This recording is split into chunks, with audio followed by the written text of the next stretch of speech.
राम का वनवास हुआ और राम सीता को लेकर के कहां पहुंचे? वन में जिस समय पहुंचे तो सबसे पहले राम जी माता अनुसुईया के आश्रम पर पहुंचे। वो जिस समय अनुसुईया के आश्रम पर पहुंचे, अनुसुईया ने जैसे ही देखा हाथ जोड़ लिए। राम जी ने अनुसुईया को हाथ जोड़ करके नमस्ते किया और सीता ने नमस्ते किया। अनुसुईया ने कहा आइए स्वागत है। बड़े प्रेम से राम सीता लक्ष्मण को कुटिया में बिठाया। राम जी ने कहा माते ये हमारी धर्म पत्नी है, इन्हें कुछ शिक्षा दे दो। अनुसुईया कहने लगी मैं क्या शिक्षा दे दूं? जनक जैसा जिसका पिता, दशरथ जैसा जिसका ससुर और स्वयं आप जैसा जिसका पति हो, उसे शिक्षा देने की कोई जरूरत नहीं। लेकिन अनुसुईया कहने लगी सीते मेरी एक बात कान खोल करके सुन लेना, मैं एक बात जरूर कहूंगी। और क्या कहने लगी एक लाइन में सुन ले। अनुसुईया ने सीता से कहा सीते के सीख सीता को अनुसुईया देने लगी, सीख सीता को अनुसुईया देने लगी। पैदा होती है पत्नी पति के लिए, सीख सीता को अनुसुईया देने लगी। पैदा होती है पत्नी पति के लिए।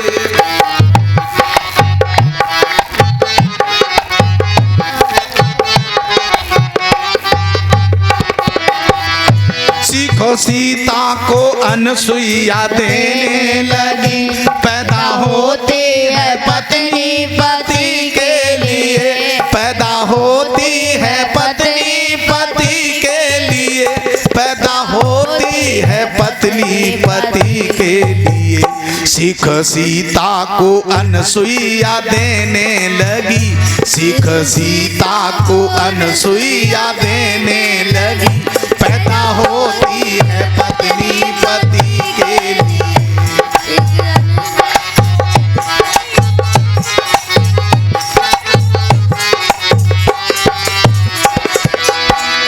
बताया अनुसुईया ने सीता से कहा सीते संसार में पत्नी पति के लिए पैदा होती है, पति से बढ़कर के स्त्री के लिए कोई दूसरा नहीं है। पति परमेश्वर के समान होता है। पति की सेवा करो, सास ससुर की सेवा करो, जीवन का कल्याण हो जाएगा। किसी ढोंग और पाखंड में मत फंस जाना। ये जंगल है, यहाँ बड़े बड़े पाखंडी घूम रहे।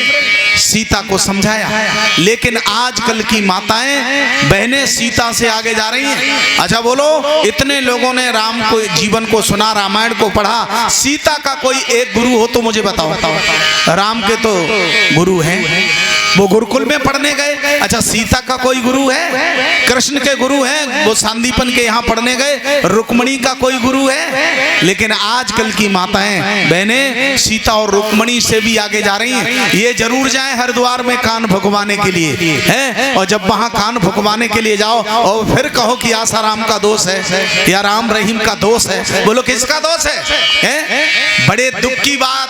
अरे कोई नादान बहू चली जाए तो चली जाए, सास को समझदार होना चाहिए, सास को बहू को समझाना चाहिए। वो आजकल की सासें भी कैसी हैं, अगर घर में बहू आई और 3 वर्ष तक घर में बच्चे का जन्म नहीं हुआ तो सास बोराए जाए, कोई बाबा महात्मा आ जाए।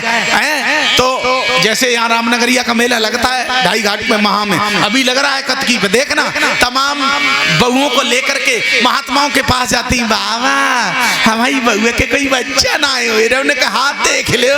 अरे बाबा के पास का बच्चा बनाने की फैक्ट्री चल रही है। बोलो क्या है उसके पास? हाथ में कुछ नहीं, हड्डी मांस का पुतला है, साथ में कुछ नहीं होता। इसलिए ढोंगी पाखंडियों के पास मत जाओ। लेकिन आजकल की बहुएं भी ऐसी हैं जो ढोंगी पाखंडियों के पास जा रही हैं। वैदिक विद्वानों से बात नहीं करें, और याद रखना ये सास ससुर की सेवा नहीं करें। ये सेवा किसकी करें? आजकल की बहुएं सास ससुर की सेवा नहीं करें, सेवा किसकी करें? कोई पत्थर की माता मैया लेके आ जाए, दरवाजे पे आवाज लगाए दे तो बड़े प्रेम से जाए के 7 बार घूंघट काट के 5 छुए, मानो इनको मौसा आइयो हो। सेवा उनकी हो रही है, सास ससुर की सेवा नहीं हो रही है। याद रखिए, जो चाहे स्त्री हो या पुरुष, जो सास ससुर की सेवा करेगी स्त्री, जो पुरुष अपने माता पिता की सेवा करेगा, उसकी सारी मनोकामनाएं पूर्ण हो जाएंगी। उसे संसार में कहीं भटकने की जरूरत नहीं है। लेकिन क्या करें, सास ससुर की सेवा नहीं करें, फिर कहें कि आसाराम का दोष है, राम रहीम का दोष है। इसलिए सावधान हो जाओ। और एक कान खोल करके एक बात सुन लीजिए। जिस समय पंचवटी से सीता का हरण हुआ, जब बताते हैं राम जी मृग के पीछे चले गए और रावण एक साधु महात्मा का वेश बनाकर आया, आवाज लगाई कुटिया पर, माताम भिक्षाम देही। और सीता जिस समय भिक्षा लेकर के आई, मैं कोई कथा नहीं सुनाना चाहता, इतनी बात कह करके बात आगे बढ़ाऊंगा। सीता जिस समय भिक्षा लेकर के आई तो सीता ने देखा ये कोई साधु महात्मा है, अगर दरवाजे से चला जाएगा तो गृहस्थी का धर्म नष्ट हो जाएगा, गृहस्थी की मर्यादा टूट जाएगी, इसलिए इसे भिक्षा देनी चाहिए। साधु महात्मा देख करके और जैसे ही सीता आगे बढ़ी फलों को लेकर के, वैसे कहते हैं कि रेखा खींची हुई थी, लेकिन ऐसा है ये रामायण में प्रमाण नहीं है कि कोई रेखा खींची थी। रेखा जानते हो किसे कहते हैं? लोग कह देते हैं तुमने तो मर्यादा तोड़ दी। मर्यादा एक सीमा, एक दायरा। लक्ष्मण ने कहा था माते कुटिया से बाहर मत निकलना। हाँ, वचन दिया था कि इस मेरी आज्ञा का उल्लंघन मत करना। कोई रेखा नहीं खींचती, ये रामायण की बात है। और मानस में देखो तो मानस में तो रेखा खींची है, हम ये रामायण में ऐसा वाल्मीकि जी ने लिखा। तो सीता ने कुटिया से बाहर आई और रावण ने, वो साधु महात्मा के वेश में सन्यासी था, और जैसे ही फलों को आगे बढ़ाया उस सन्यासी ने फलों में तो हाथ मार दिया और सीता की कलाई पकड़ी और खींच लिया और नकली बाना उतार दिया। रावण प्रकट हो गया। तब सीता घबराई, तब सीता चिल्लाई बचाओ बचाओ। अच्छा, एक बात आपसे पूछना चाहेंगे, रामलीला भी देखी होगी आपने, रामायण भी, ये मानस भी पढ़ा होगा। इतने लोग बैठे हैं माताएं बहनें, आपसे ज्यादातर खास तौर से मेरी बात है, आप ये बताएं पंचवटी से सीता का हरण किसने किया? मालूम है किसी को? देखो अभी मैंने बताया, अभी बताया, पंचवटी से सीता का हरण किसने किया? भैया तो बता रहे हैं साधु ने, लेकिन इधर से कोई आवाज नहीं। और इनकी आवाज होगी तो यही होगी रावण ने। इनकी आवाज क्यों भाई? अच्छा बताओ, रावण की आवाज है? हाँ बहन जी कह रही है रावण। याद रखना, पंचवटी से रावण ने किसी सीता का हरण नहीं किया। अगर रावण कुटिया पर जाता तो सीता बाहर नहीं आती। कौन गया? एक साधु महात्मा के वेश में गया। तो एक साधु महात्मा गया, और वो महात्मा था कैसा? वो नकली था, वो असली नहीं था, वो नकली महात्मा था।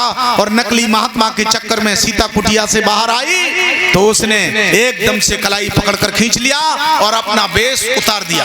लंकेश प्रकट हो गया। जब रावण प्रकट हुआ तब सीता घबराई। रामायण तुम्हें गवाही देती है, नकली महात्माओं से सावधान। ये जो नकली घूम रहे हैं, कोई आसाराम मेरे देश के थे? अच्छा बोलो मेरे देश के थे? ये पाकिस्तान से आए थे। तुम देश वाले महात्माओं से बात नहीं करो है? और नकलियों के चक्कर में घूम रही हो। देखो ये बैठे हैं असली महात्मा, ये असली है, ये हमारे देश के हैं, हमारे धर्म के हैं। इनसे पूछो, कुछ पूछना है इनसे बात करो। जिसके बारे में जानना नहीं, पहचाना नहीं, तुम्हारे देश का नहीं, कितना भी बड़ा कोई संत बताए कि वो बहुत बड़ा है, कभी उसकी शरण में नहीं जाना। जब तक अच्छी तरह से जान नहीं लो तो वहीं पर आ जाइए। हमारे ऋषि ने कोई चेला चेली नहीं बनाए, सबको सत्यवेद का ज्ञान दिया। और कभी आगे लिख रहा है क्या? सारी दुनिया को देखा है हमने, कोई नजरों में जचता नहीं है। एक दयानंद ही ऐसा मिला है जिसके जीवन में धब्बा नहीं है। एक दयानंद ही ऐसा मिला है जिसके जीवन में धब्बा नहीं है।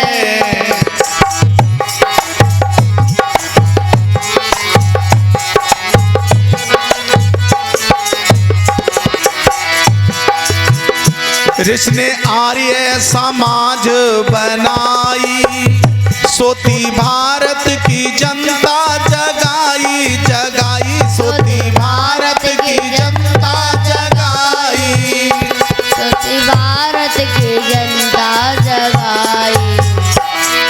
ऋषि ने आर्य समाज बनाई, सोती भारत की जनता जगाई जगाई, सोती भारत की जनता जगाई, भारत की जनता जगाई, आजादी की महिमा बताई, आजादी की महिमा बताई।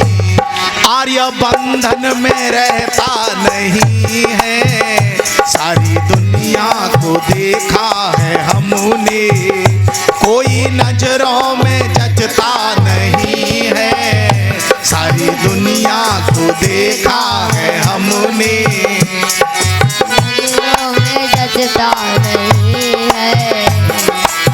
ऋषि ने सत्यार्थ प्रकाश बनाया, उसने झूठों को झूठा बताया, उसने झूठों को झूठा बताया, उसने झूठों को झूठा बताया, और गिरतों को ऊंचा उठाया, और गिरतों को ऊंचा उठाया।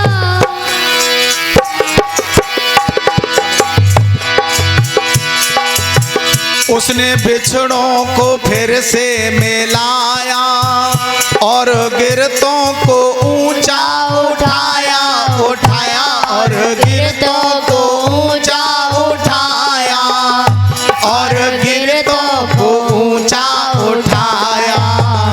नारी जाति का गौरव बढ़ाया, नारी जाति का गौरव बढ़ाया। ऋण माँ का उतरता नहीं है, सारी दुनिया को देखा है हमने, कोई नजरों में जचता नहीं है, सारी दुनिया को देखा है हमने, कोई नजरों में जचता नहीं है।